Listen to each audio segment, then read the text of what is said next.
confirmation of how that league phase stands at the moment. Villa joint top on 15 points with Midtjylland and Lyon. It was a good night for Forest as well. Sean Dyche's side winning their game in Utrecht, so they sit 11th. They're in one of the playoff spots at the moment.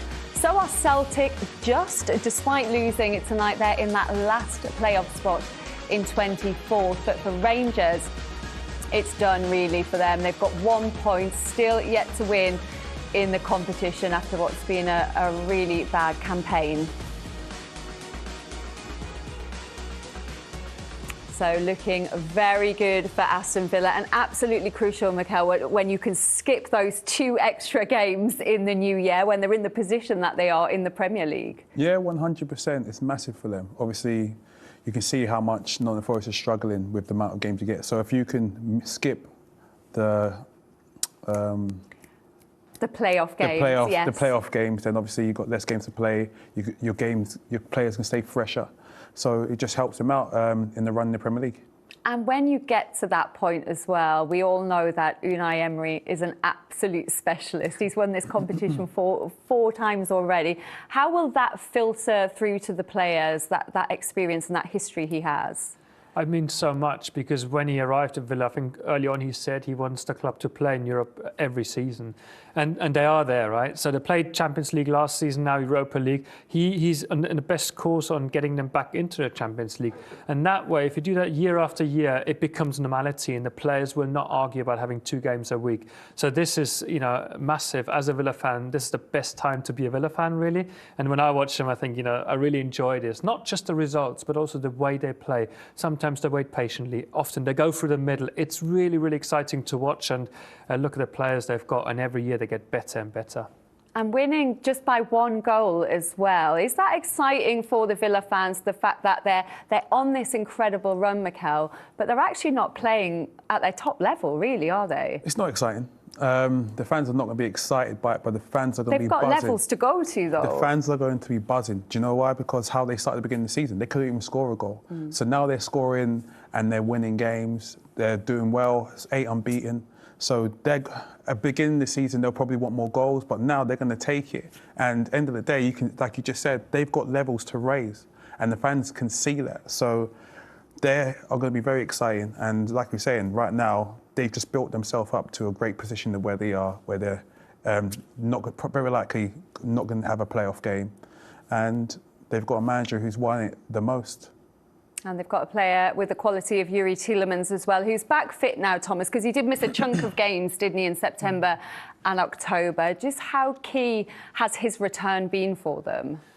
Well, he's one of many good players, but I thought tonight he made the difference when he came on in the second half. What I enjoy with him, because they play with such a high risk in the central area, it requires his skill in order to play with the other team on the back or behind you, to then know exactly where you are on the pitch.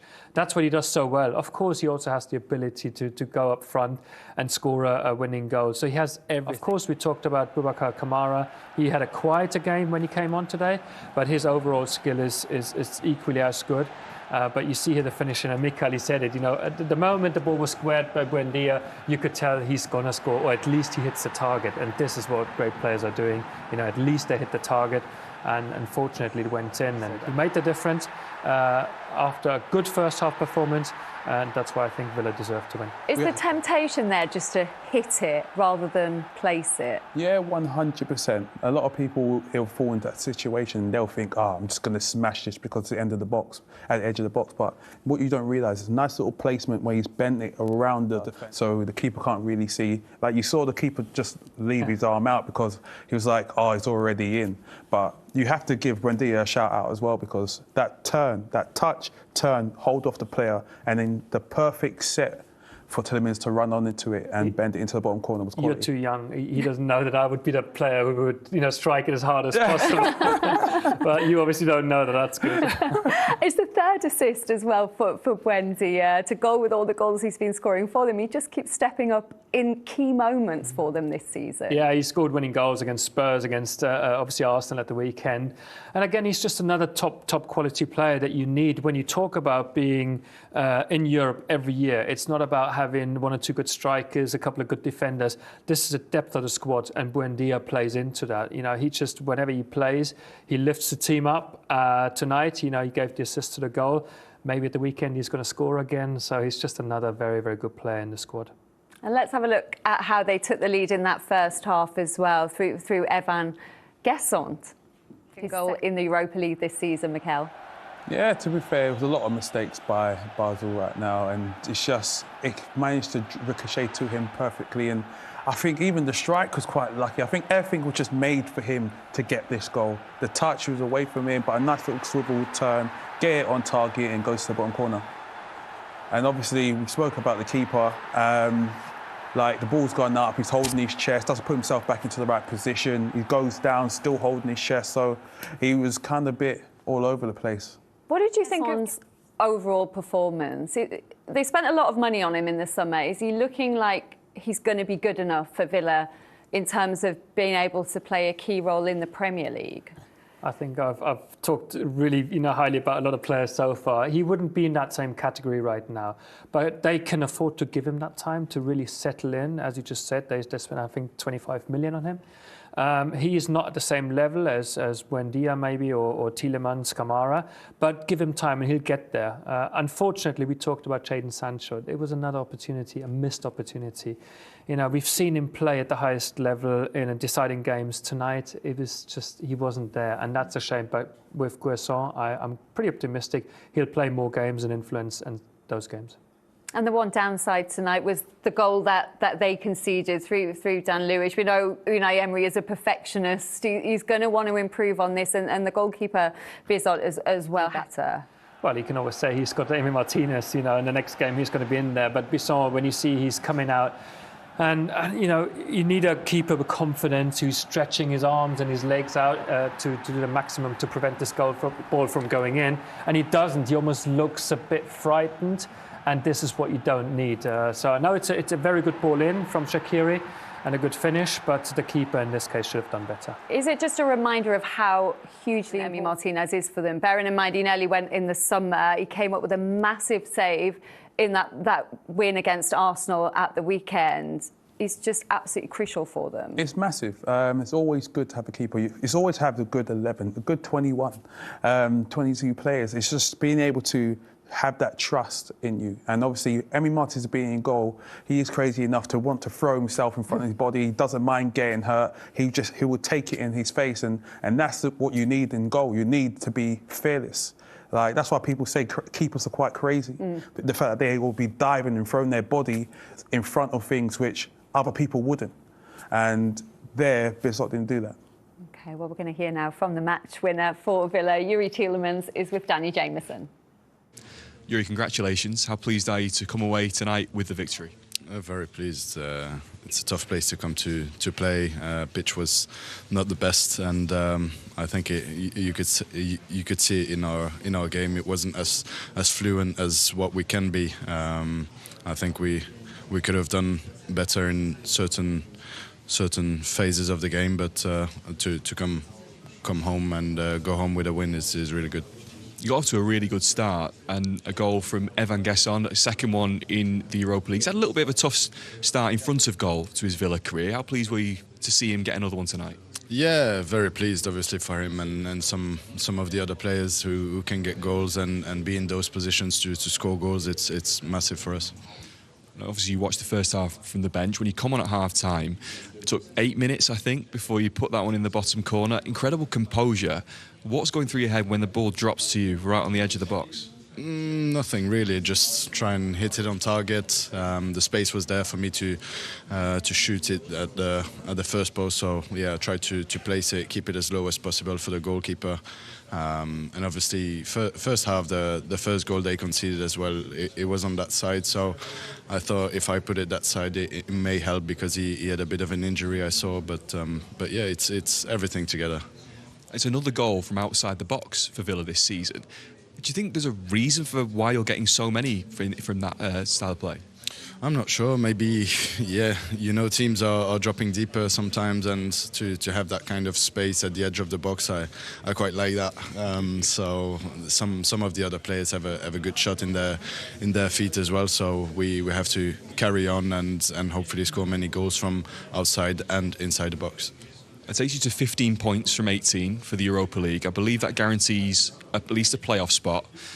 Feels like this Villa team want more than that, though, to make it through as one of the top two in this league phase. Listen, where we are now is very good. Obviously, we have two more games to go, very tough games away at Fenerbahce and then at home to Salzburg. It's going to be very difficult, but we just want to win both games and see where we're at. The first two spots would be amazing, but if not, then the others, and hopefully qualify. Well done tonight. All right, thank you. They are in a brilliant position now with 15 points, which was enough for top 8 last season. So it looks like very much Villa heading straight through to that last 16. They won the match tonight, Mikel, but there was something that Basel won in that game, which amused you greatly. Yes, it did. I feel like they won the match, but I feel like Traore won a part of the game himself. So, obviously, in this situation, Morgan is not going to like I've shown this out. But you know what? It is a beautiful part of the game. And look at that, Megs. Like, I know he wanted to smile, but he kept it in. He kept it to himself. But look at it. Oh, God. Oh. It was beautiful. It was so clean. But yeah, we both almost jumped about. It did amuse you both, and Morgan Rogers will not thank us for showing that. But he did have the last laugh because he actually saved points for Villa, even though he didn't really know anything about it, Thomas. That's the only reason why we showed the nutmeg, because he was there in the right position, in the right moment, and he secured the 3 points. But it has to be said, I think every football player knows this feeling when he gets such a clear nutmeg. The players are talking about it, but credit to him, he saved the team 3 points. He certainly did. The important part tonight, all 3 points going to Unai Emery's side. They are on a roll. They are travelled to Switzerland, an early Christmas present there with a 2-1 win over Basel to all but seal their place in the last stage of the Europa League. They're on 15 points now. 8 wins in a row in all competitions, and now the target is just to keep that momentum going, Mikel. It's West Ham next, though. Indeed. How do you feel about West Ham's chances of potentially stopping that run? I feel West Ham have picked up form of late, and you can't really rule them out. They always are really got their little strategy how they're playing. Under Nuno, they're starting to play a bit better, but with Aston Villa's run and form they're going right now, it will be difficult to say that West Ham's going to stop them. But I'm going to say 1-1. It's going to be a draw. How long do you think the winning run can go on, Thomas? Because after West Ham, Man United, Chelsea, Arsenal, Forest Palace, they've got some tough fixtures on the horizon, haven't they? But they've only just beaten Arsenal, so they can beat any team in the league. It's whether all the best players are available, are fit enough, and as we all know, the toughest period is going to come up now. The only danger I see that the games they've won are usually with a small margin, just 1 goal difference. They always have to really fight and hang on to the very last minute in order to win. So that's going to be a tough one. But when you're part of this club right now, you feel the energy. You know exactly, even when things are tough, they keep going. They believe in their own strength. At home, for sure, all the support they get. So it's hard to predict. Hopefully, obviously, you know my background. I want the run to continue until the end of the season. And they're just 3 points off the leader, so they've certainly got a toe in the title race. How seriously are you taking them as title contenders? Well, I'm a bit careful. You know, it's too early to predict that. And I think knowing Arsenal and Man City, that they've got even better depth in the squad. I don't think it's Villa's objective right now to talk about the title. Where they are now, it probably doesn't get much better. So as I said, just stay in that top 4, trying to qualify for the Champions League next season, and don't get ahead of yourself. And I think Unai Emery knows exactly, if he starts talking about the Premier League title, that would be too soon, I think. What would be the biggest things that would hold them back in a title race? Would it be the depth that Thomas is saying, or perhaps the lack of experience of competing in those title races, like City and obviously Arsenal have been runners-up for the last 3 seasons, so they're used to being up there. Yeah, I definitely feel it will be the depth. Obviously, right now, coming up into Christmas time, there's going to be a load of games coming. So being able to have the squad and keep the squad fit during that period. But if they can make it through December, you never know. Obviously, Leicester won the Premier League in 2016, and they didn't have a big squad, but they made it through, and they kept on pushing and kept on going. And I don't feel like they should focus on the Premier League. I feel like it should just happen naturally, and that's what happened with Leicester. No one really focused on Leicester until it came to the end of the season, and then people started thinking, oh, they could do it. So I don't feel like they should speak about it. I don't feel like anyone else should speak about it. I think it's just something should happen naturally to them, and then coming to the end of the season, if they're still in and around it, there's a possibility. They are certainly in the mix, and they have, of course, Unai Emery at the helm, so anything is possible. And we can hear from the Villa boss now with Danny Jameson. Unai, congratulations. How pleased are you to come away from this tonight with the victory? Good evening. Happy. And we knew before the match the difficulties we were facing today. And after how we did the last matches, of course, a lot of words, brilliant words for us after our victory against Arsenal. It's not easy, again, to recover our spirit, our structure in our mentality, to keep the same hard work we did. And we struggled today, and the last 10 minutes, they were close to draw. But I am happy how we played more or less 90 minutes and how we got this victory, because I know it's difficult to beat them here, because they were, I think, the last 7 matches in Europa, they were winning. Is that the most pleasing thing? As you say, how much Saturday took out of your players to then make 8 changes tonight, start off strong. Basel came back into it, but your players found a way in the second half to pull away and seal the victory again. Yes, but our idea when we started the season was to try to manage every players, giving them as well their chances to play, to help us, to use them feeling comfortable in our structure. And how we are managing it is like we did today, before and now, and of course for the next matches. And I like how they are responding and how we are more or less building the team in our structure with every players. You're getting a lot of goals from substitutes this season as well. Youri Tielemans coming on and getting one today. He seems to bring such a lovely composure to your midfield. It was a plan as well. Try to start with Amadou and Lamar.